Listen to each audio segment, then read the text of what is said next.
everyone, welcome back to the channel The College Process. Once again, I'm Ed from Principia Prep, and today we're going to be going over the 4 items all families should be reviewing before students head back to the spring semester. But before we begin, if you are new to the channel and are looking for additional college content, please hit the subscription button down below. It will notify you when new videos do come out. As well as if you do enjoy today's video, please give us a like, it does help the channel.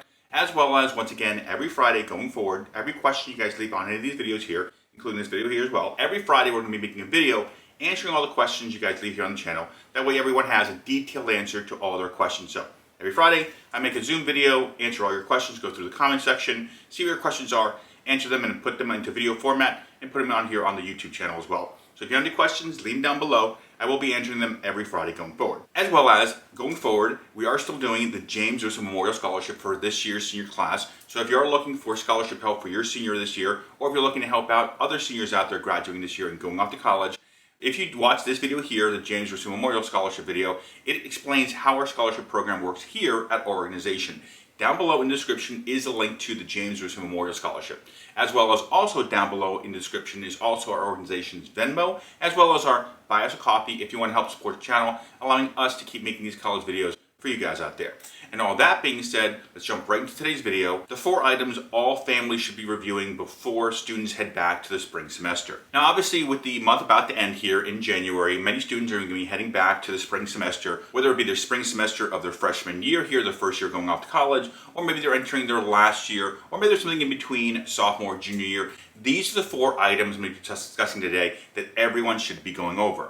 Right at the bat, the 4 different items here we're going to be discussing are grades, college credits, financial aid, as well as housing. All 4 of these items should be reviewed when the student is here or right before the spring semester starts, just to make sure you guys are in line to what needs to be happening for this upcoming spring semester, as well as years going down the line. And let me start off right off the bat with number 1 thing here, the grades. Now obviously if you're a first year student, the first 6 months of college, i.e. the first semester your student goes into, is the most difficult because of the fact they're getting used to the college process. Most students are not used to living alone, so they're not used to getting up and basically going to get their own food, or themselves doing their laundry, or getting toothpaste, so on and so forth. So there's a lot of different things that happen all at once, plus getting used to the college format, rather than going to a specific high school where you have all the classes in the same building. Because in college what could happen is when you first start off, your first class could be at 10 a.m. at one side of the campus, and then 2 p.m. at another side of the campus is the next class. So a lot of things to kind of get used to, finding the library, the computer lab, the tutoring center, so on and so forth. So the first semester, especially for the freshman students, a key goal here is to get at least a 3.0 GPA, or somewhere near that 3.0 GPA. A 2.8, a 2.9, above a 3.0 is obviously a good situation to be in, but your goal is always to be in that 3.0 situation. This is also the same for continuing students. The students going into their sophomore year spring, their junior year spring, even the seniors for your spring as well, because you want to keep your grades up just in case you're considering grad school. Let's start off with the most important GPA of all across no matter what timeline your student is in, freshman, sophomore, junior, or senior year. The 2.0 GPA. Anything below a 2.0 GPA, cumulative GPA, you're in the danger zone. Let me explain what I mean by the danger zone. Below a 2.0, you're not making what's called satisfactory academic progress, which means below this level, you're not eligible for any financial aid assistance of any kind. No grants, no scholarships, no nothing. The only thing a school that you get is basically private loans, which you don't want to be doing, obviously, is going out and getting just private loans if you had grants or scholarships available. So you have to make sure, once your student is home, or before they go back for the spring term, we want to check the student's transcript. And by now, typically by the beginning of January, by the way, when your student's on holiday break here, they already have the grades in place. So if the student is saying we don't have the grades, you got to get the grades. If they're not going to give them to you, contact the schools. Make sure that your student fills out what's known as the FERPA form. The FERPA form allows you as a parent access to all their academic information as well as all their financial information. That way you can check their stuff without even getting their approval per se, because of the fact that once they sign the FERPA form for you, it gives you access to all this information. And your goal is to know this because below the 2.0 level, there's no financial assistance, which means they're now on academic probation. And making matters worse, if they don't get above that 2.0, a lot of schools will kick them off campus. So it's good as parents to know what's going on academically, and the student doesn't want to show you the information, you got to get the FERPA form signed, because of the fact that without the FERPA form, you have no idea what's going on. So later on, usually when it's already too late, you're going to find out they're going to be kicked out, or they're not going to get any financial aid for the next semester or for the next year, so on and so forth. You obviously don't want that happening. So 2.0 is the first important level of the GPA. The next important level is the scholarship level. Now, when it comes to scholarship money, every scholarship that's been given to students has a specific GPA level. Some scholarships start at a 2.5, some require a 3.0, other requires a 3.2, and so on and so forth. If you ask the financial aid office, they will tell you what your student's GPA requirement is. So if you look and see your student's GPA requirement is a 3.0, and they got a 3.0 in the last semester, or they have a cumulative 3.0 as a continuing student, then you're fine. There are no issues here.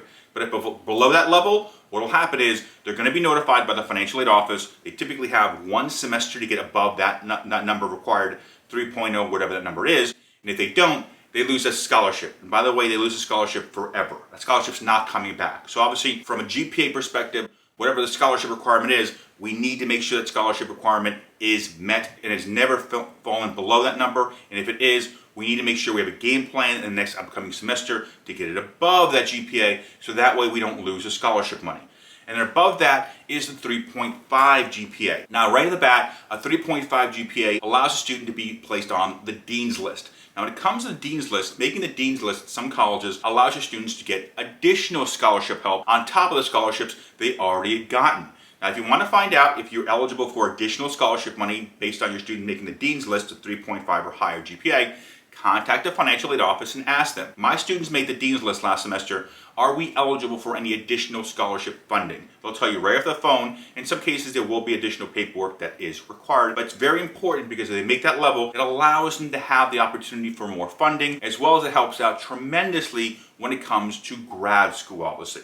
Now, those are the different levels of GPA to look at when you're looking at your student's report card, let's call it their transcript, from the previous fall semester here and any other semesters they've gone through as well. Now, that being said, let's go on to the next level here of the four things. Number 2 here is the college credits. Now, when it comes to college credits, every school has a certain amount of college credits the students need to accomplish to be able to graduate from that institution. Now, typically speaking, most colleges across the board consider your student a full-time student as long as they're taking 12 to 18 college credits. Now, the interesting thing is here, at almost every college, if your student is taking 12 credits or 18 credits or anything in between, you're being charged the same amount of tuition fee. So obviously your goal is for them to be taking the more amount of college credits they can because you're being charged the same amount whether you take 12, 15, 16, 17, or 18. It's the same tuition cost. Now, the student doesn't have to overload themselves all the time as far as keep taking 18 college credits every semester, fall and spring. They don't need to do that. But they need to average at least 15 college credits per semester over the 4 years, each semester of the 8 semesters, to be in line to graduate within that 4-year time frame. Because of the fact that if your student just takes the bare minimum 12 college credits every semester, after 4 years, your student will only have 96 college credits. So what that means is that they're only taking the bare minimum. They've essentially added an additional academic year, which means more cost to you guys because you're not going to be graduating in 4 years, they're going to be graduating in 5 years. So looking at their college credits, how many they've established, is a key factor here. Now, if it doesn't show up on the student's report card or transcript, very simple. Once again, if you have the FERPA form on file, you can call their academic advisor and ask them, how many college credits do they have established so far? How many college credits are they signed up for next semester?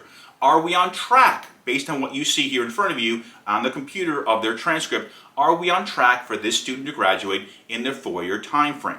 Now, for those wondering, most colleges require somewhere between 120 to 128 college credits to graduate on time. So once again, if they're averaging at least 15 or so or above, they're on track to graduate in that 4-year time frame.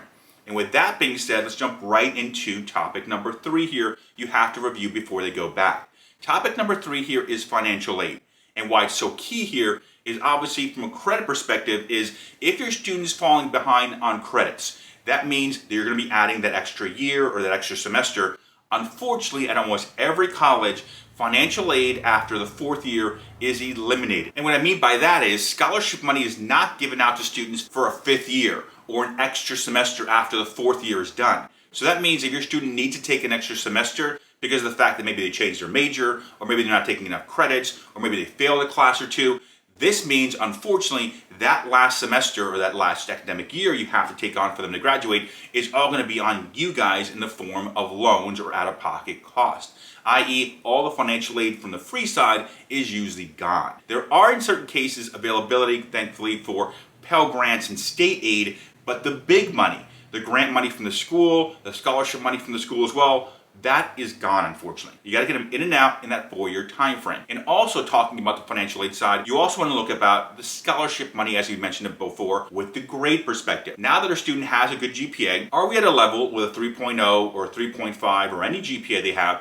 where we can get more scholarship assistance from that college? Is there anything available? Let's contact the financial aid office and ask them, are there more grants available? Are there more scholarships available for our student for this upcoming term or for next academic year, to be honest with you? Which brings us to, obviously, at this point in time, you guys need to be doing the financial aid forms. Checking with the financial aid office to see what they need from you. You all have to do the FAFSA form. This is required by every single college out there, and many colleges have their due dates coming up. Typically, they're February 1st or March 1st is the deadline for most continuing students to fill out the FAFSA form or essentially renew the FAFSA form for next academic year. So you got to get the FAFSA in from a financial aid point of view, as well as some of you out there might also have to do the CSS profile form and in some cases institutional forms. So right now, if I haven't already started the financial aid forms, I'm contacting the financial aid office and asking them, when are your financial aid forms available? When do they need to be completed? I'm going to get those things in before the student starts the spring semester. So that way I'm covered with all financial aid consideration for next academic year, next fall and spring. And with that being said, let's talk about the fourth topic here, which is the housing. Now you might be wondering, well, Ed, they're already in housing. Why do I need to be discussing the housing? Well, very simple. This is the time frame, right around now, is a time frame where students start figuring out, are they going to live on campus or are they going to live off campus? So what your goal is right now is to figure out if you're going to be living off campus, and by the way, unfortunately, some schools, some colleges out there will only provide housing for students for the first year or the second year, and then years 3 and 4, they have to find their own housing. So this is why you want to be doing this stuff early, because housing goes very quickly at some colleges. Not just on-campus housing, but also off-campus housing as well, the apartments, the houses, so on and so forth. So right now you need to be figuring out with your student, where do you want to live next academic year? Are you going to be looking to move off campus? And if you are you getting an apartment? Are you getting a house? Are you getting that with a bunch of friends? Who's signing the lease? Who's not signing the lease? If it's up to me, I don't want every student to sign the lease, by the way, but that's obviously off the preference of the student. But since there is going to be a deposit, security deposit, things happening in the house, I want everyone to sign the lease essentially. But that being said, I want to figure out what is the housing situation for next academic year. You do not want to wait for the summer for this. By the summertime, most housing is already gone. Both on-campus housing and off-campus housing is gone by the summertime, so you need to figure it out early on, typically before they go back to the spring semester. And you want to figure out what the cost consideration is going to be. If we do move you off campus, what will be your portion of the rent every month, your portion of the utilities every month? These are the things you want to be considering as you're going through the process. What, from a housing perspective, makes sense for us financially, as well as where you're going to be living next year, because of the fact that housing in almost every college gets taken up very quickly.